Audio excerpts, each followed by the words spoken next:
₹564 के दोगुने से अधिक। वर्ष 25-26 में प्रति व्यक्ति आय 1,20,000 रुपये होने का अनुमान है।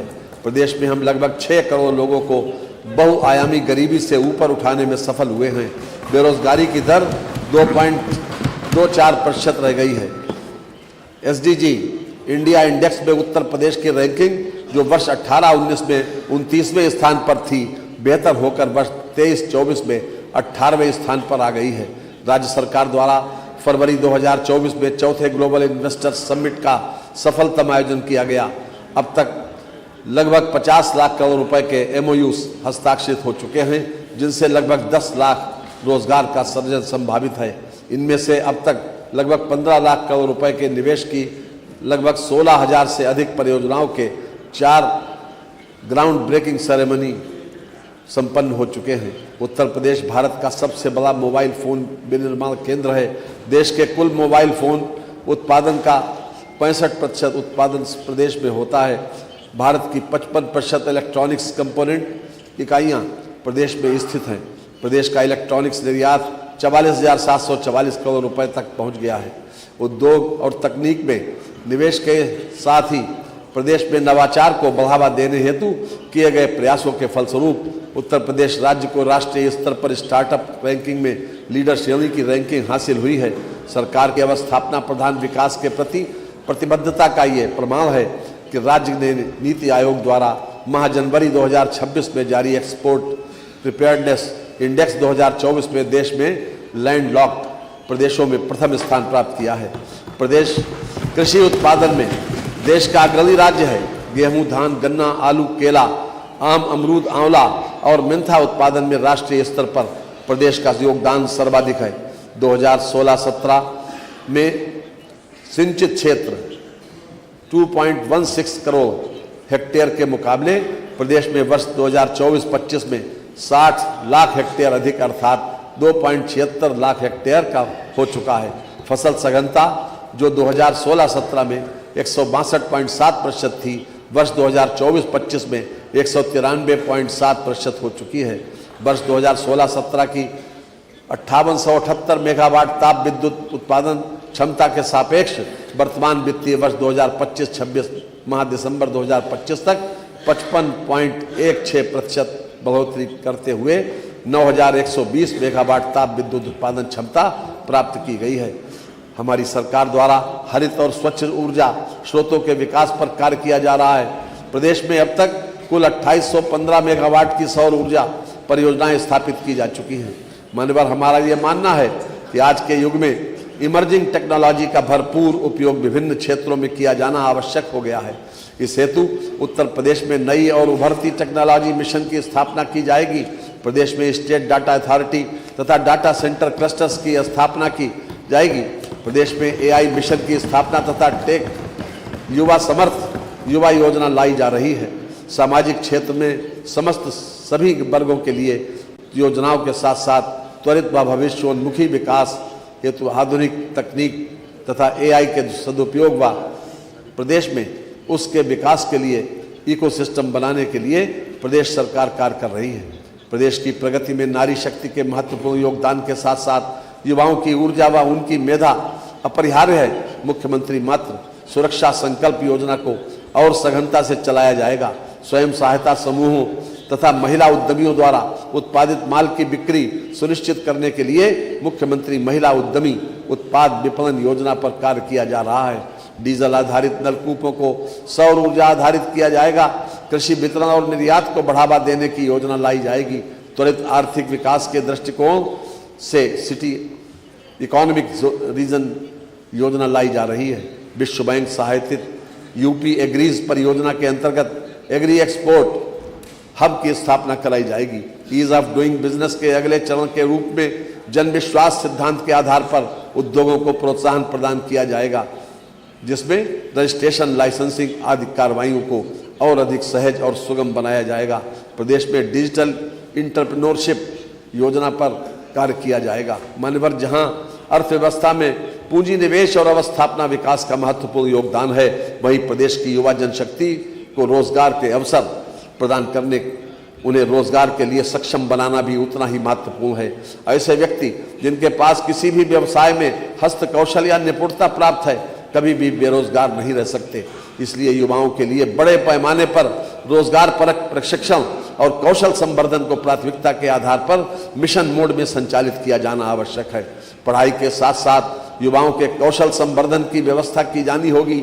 हमारे कौशल विकास प्रशिक्षण केंद्रों की क्षमता बढ़ाई जाएगी तथा नए केंद्र स्थापित किए जाएंगे। इस अभियान में निजी क्षेत्र की सहभागिता भी सुनिश्चित की जानी होगी। पीपीपी मोड में कौशल संवर्धन और जॉब प्लेसमेंट केंद्र विभिन्न जनपदों में स्थापित किए जाने होंगे। इस व्यवस्था से कार्यबल में महिलाओं की सहभागिता बढ़ाने के लिए महिलाओं के लिए पृथक केंद्रों की स्थापना की जाएगी। माननीय मैं माननीय प्रधानमंत्री जी के मार्गदर्शन में प्रस्तुत वित्तीय वर्ष 2026-27 के केंद्रीय बजट में उत्तर प्रदेश को 2 high speed rail corridor Delhi Varanasi तथा वाराणसी सिलीगुड़ी से जोड़ा गया है। उत्तर प्रदेश में स्थित पुरातात्विक एवं सांस्कृतिक महत्व के 2 स्थलों सारनाथ एवं हस्तनापुर के विकास की योजना बजट में रखी गई है। इसके लिए मैं प्रदेश की जनता की ओर से आभार व्यक्त करता हूं। इसके अलावा प्रत्येक जिला अस्पताल में इमरजेंसी एवं ट्रामा सेंटर की स्थापना, प्रत्येक जिले में छात्राओं के हॉस्टल, 10,000 टूरिस्ट गाइडों का कौशल संवर्धन जैसी योजनाओं का लाभ अन्य प्रदेशों के साथ साथ उत्तर प्रदेश की जनता को भी प्राप्त होगा।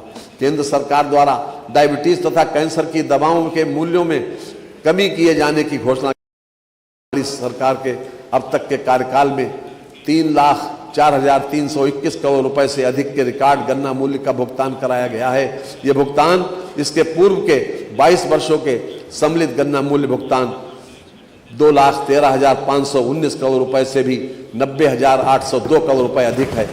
पेराई सत्र 2025-26 हेतु गन्ना मूल्य की दरों में 30 रुपए प्रति कुंटल की वृद्धि की गई है।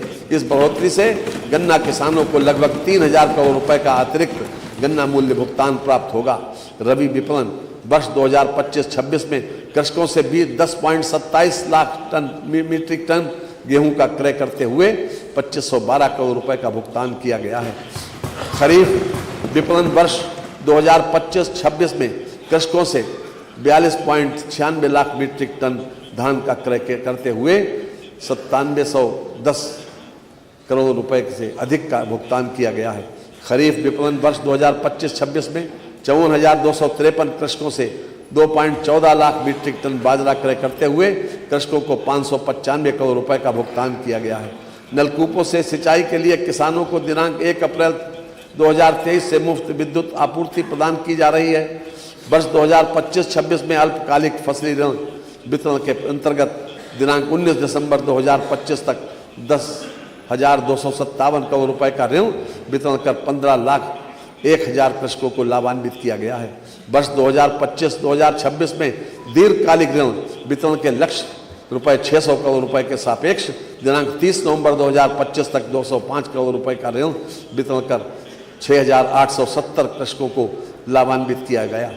प्रधानमंत्री फसल बीमा योजना के अंतर्गत 2017-18 से 2024-25 तक लगभग 62 लाख कृषकों को 5110 करोड़ रुपए की क्षतिपूर्ति का भुगतान किया गया।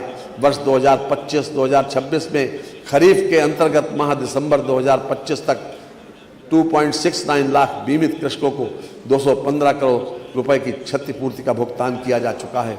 प्रधानमंत्री किसान सम्मान निधि योजना के अंतर्गत वित्तीय वर्ष 2025-2026 में माह दिसंबर 2025 तक 3.12 करोड़ कृषकों को लगभग 94,668 करोड़ रुपए की धनराशि डीबीटी के माध्यम से कृषकों के खातों में हस्तांतरित की गई है। महिला वित्तीय वर्ष 2025-2026 में 58,000 ग्राम पंचायतों में 39,880 बीसी सखी द्वारा 39,000 करोड़ रुपए से अधिक का वित्तीय लेन देन करते हुए लगभग 107 करोड़ रुपए का लाभ अर्जित किया गया।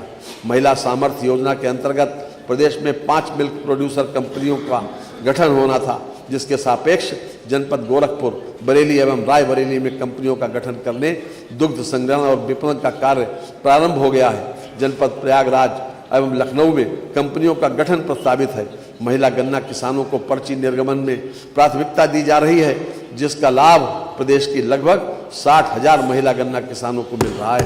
सेफ सिटी परियोजना के अंतर्गत महिला पुलिस बीट, व्यापक CCTV नेटवर्क और एंटी रोमियो स्क्वाड की तैनाती से सार्वजनिक स्थलों और कार्यस्थलों पर सुरक्षा सुनिश्चित हुई है। सेफ सिटी की अवधारणा को मूर्त रूप देने व कामकाजी महिलाओं की सुरक्षा व नए शहरों में एक उचित निवास स्थान उपलब्ध कराए जाने के उद्देश्य से प्रदेश के नगर निगमों में वर्किंग वुमेन हॉस्टल का निर्माण किया जा रहा है। मिशन शक्ति के अंतर्गत सुरक्षा, स्वास्थ्य और रोजगार सेवाओं के एकीकरण से महिलाओं की आत्मनिर्भरता और सामाजिक सहभागिता को नई गति मिलती है। मुख्यमंत्री सुमंगला योजना के अंतर्गत जनवरी 2026 तक 26.81 लाख बालिकाएं लाभान्वित हुई हैं। युवा उत्तर प्रदेश कौशल विकास मिशन द्वारा विगत 5 वर्षों में 9.25 लाख युवाओं को विभिन्न अल्पकालिक प्रशिक्षण कार्यक्रमों में प्रशिक्षित करते हुए प्रमाणीकृत किया गया, जिनमें से 4.22 लाख युवाओं को विभिन्न प्रतिष्ठित कंपनियों में सेवानियुक्त कराया गया है। मुख्यमंत्री अभ्युदय योजना के अंतर्गत वर्तमान में संचालित 163 अभ्युदय केंद्रों पर 23,000 से अधिक युवाओं को मुफ्त कोचिंग प्रदान की जा रही है। युवाओं को सरकारी नीति निर्माण और क्रियान्वयन में सहभागिता प्रदान करने हेतु 108 आकांक्षात्मक विकास खंडों में मुख्यमंत्री फेलोशिप कार्यक्रम संचालित किया जा रहा है। स्वामी विवेकानंद युवा सशक्तिकरण योजना के अंतर्गत अब तक 49,86,000 टैबलेट, स्मार्टफोन निःशुल्क वितरित किए जा चुके हैं। प्रदेश में अब तक 90,000 मंगल दलों को प्रोत्साहन स्वरूप खेल सामग्री उपलब्ध कराई गई है। रोजगार पुलिस विभाग में विभिन्न पदों पर वर्ष 2017 से अब तक 1,83,766 पुरुष एवं 35,443 महिला सहित कुल 2,19,000 से अधिक पदों पर भर्ती की गई है तथा 1,58,000 कार्मिकों को पदोन्नति प्रदान की गई है।